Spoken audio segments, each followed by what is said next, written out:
Olá, pessoal!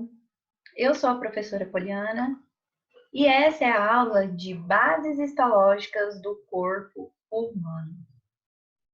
Essa aula vai ser dividida em algumas partes por causa dos diferentes tipos de tecidos que constituem o corpo humano. Antes de nós entrarmos no tema de tecidos, nós temos que lembrar a organização do corpo humano. E esses níveis de organização, eles sempre vão partir do nível menor, que é o nível químico, que vai se organizar em moléculas. A partir daí, diferentes moléculas e organelas vão constituir aquele nível celular, e as diferentes células vão se juntar e vão formar um tecido.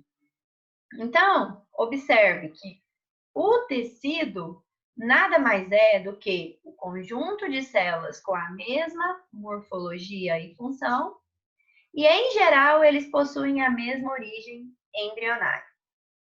O campo da ciência, da biologia, da medicina que estuda os tecidos é chamado de histologia. Bom, no slide passado eu falei para vocês a respeito de origem embrionária. A origem embrionária se refere à origem dos tecidos a partir de um dos 3 folhetos embrionários. Quando o zigoto é formado e inicia as suas divisões mitóticas, essas divisões vão gerar diferentes morfologias no zigoto em desenvolvimento, no embrião e depois no feto.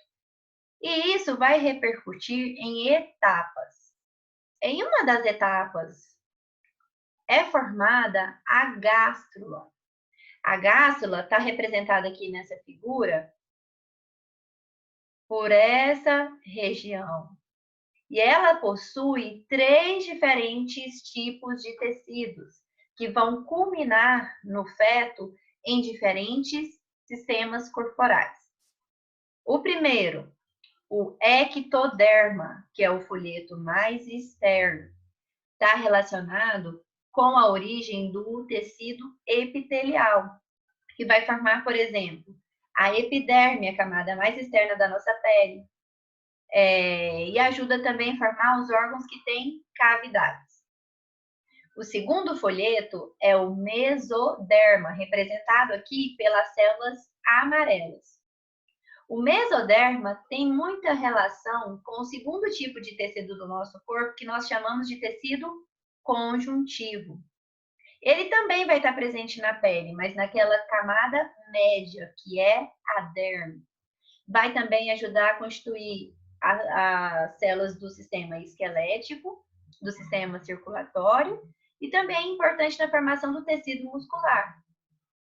E a camada mais interna é chamada, esse folheto, de endoderma. O endoderma também está relacionado com o tecido epitelial. Bom, como as células, né, as diversas células do nosso organismo, elas são originadas a partir desses 3 folhetos, como justificar a diversificação morfológica e funcional dessas células? Acontece que a célula, quando ela vai realizar divisão celular, a gente lembra da aula passada, aquela aula de expressão gênica. Ela vai ter, de acordo com o tipo de célula que precisa ser originado, né? E no caso do grupo de células do tecido, diferentes genes ativos e diferentes genes desativados. É isso que vai direcionar para qual tipo de célula precisa ser a diferenciação.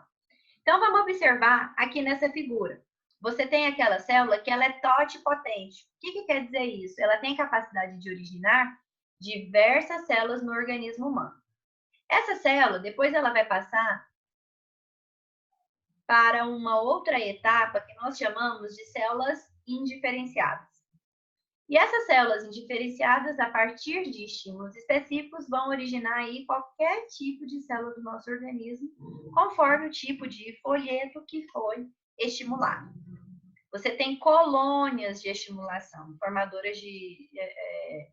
unidades formadoras de colônia, tá?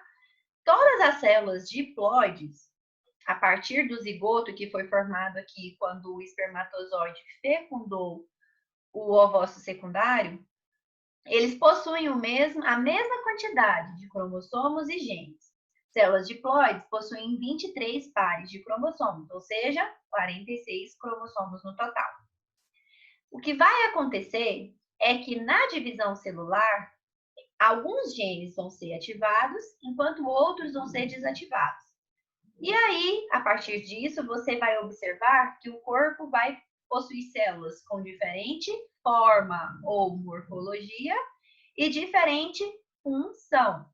Células com mesma forma, mesma função e quase sempre mesma origem embrionária vão constituir o tecido.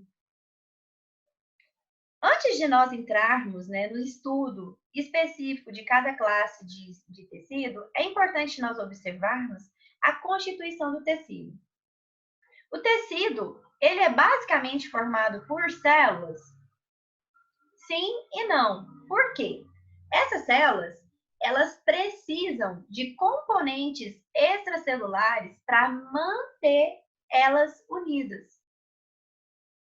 Esses componentes vão ser basicamente o que a gente chama de substância fundamental, a parte líquida do que está aqui fora da célula, e o restante é um conjunto de substâncias que nós denominamos como fibras. Em conjunto, a substância fundamental e as fibras são chamadas de matriz extracelular, ou MEC. Dentro da matriz extracelular, que é toda a composição aqui fora da célula, então nós temos a substância fundamental, como eu falei para vocês, é a parte aquosa, ela vai ser representada pela água. A substância fundamental da matriz extracelular é a água. E dentre as fibras, quais são as possibilidades? Tem-se aí a presença do colágeno e dos proteoglicanos. Juntos, o colágeno e o proteoglicano, eles vão conferir resistência ao tecido. Nós temos também a presença de integrinas. Integrinas são proteínas que vão favorecer a comunicação intercelular entre as células e entre as células e a matriz extracelular. E por último, sendo o quarto tipo de fibra da matriz extracelular, nós temos as glicoproteínas, que são proteínas relacionadas com a viscosidade do tecido, que também é muito importante. Sendo assim, basicamente, a função da matriz extracelular são 4. Primeiro, ela tem que preencher os espaços entre as células para poder ajudar a conferir a resistência. Segundo, nós chegamos na resistência à célula ou do tecido. Terceiro, a matriz extracelular, ela atua como um veículo de substâncias para esse tecido ao fazer a comunicação de uma célula com a outra. E por último, ela também serve como veículo para a migração de células. Quando vai acontecer um evento, por exemplo, de inflamação, que a gente precisa ter a passagem das células inflamatórias para o local. Tudo isso vai acontecer lá na matriz extracelular. Quando uma célula tem que ser reparada e a participação de todo o sistema imunológico que protege o corpo, também ele vai movimentar onde? Nos tecidos, na matriz extracelular. Bom, sabendo então que a histologia é o campo que estuda os tecidos, que os tecidos é um grupo de célula que tem a mesma forma, a mesma função e provavelmente, quase sempre, a mesma origem embrionária, nós temos ainda que, para constituir um tecido, nós temos que ter ainda a presença da matriz extracelular, a qual é composta basicamente da água, substância fundamental, e de fibras, colágeno, proteoglicanos, glicoproteínas e integrinas. De acordo com a composição de cada um desses componentes, nós chegamos nos 4 tipos básicos de tecidos do corpo humano. O primeiro tipo de tecido é o que está representado aqui, ó, na superfície da figura. Isso aqui está representando ele, o citoplasma, e em escuro você observa o núcleo. Essa coloração é aquela coloração que a gente já viu, hematoxilina e eosina. O núcleo cora em roxo, enquanto o citoplasma fica rosáceo. Esse tecido aqui que eu acabei de colocar na figura para vocês é o tecido epitelial. O tecido epitelial está presente em diversas partes do corpo humano e ele é muito importante para dar sustentação para o corpo e também está relacionado com a secreção de muco e também das glândulas. Ele reveste o corpo aí externamente, toda a nossa epiderme é constituída de tecido epitelial e também a cavidade de órgãos, como o coração, como o estômago, tecido epitelial.